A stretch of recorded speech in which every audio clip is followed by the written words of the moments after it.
Tired of waiting for your paycheck in the mail? Let's ditch the paper and set up direct deposit on ADP, the easy way. First things first, head over to the ADP website and log into your account using your username and password. Make sure you're on a secure network. Once you're logged in, navigate to the Pay or Payment section of your dashboard. The exact wording might vary slightly depending on your employer's ADP setup.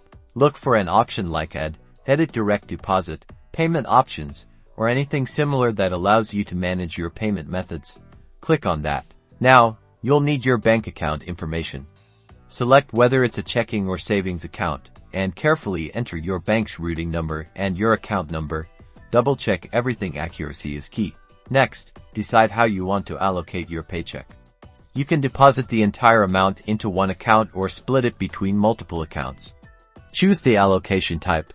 Enter the amount or percentage for this account. Review all the information you've entered one last time.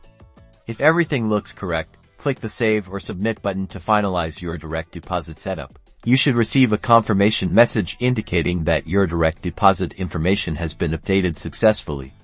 That's it, you're all set to receive your paychecks electronically.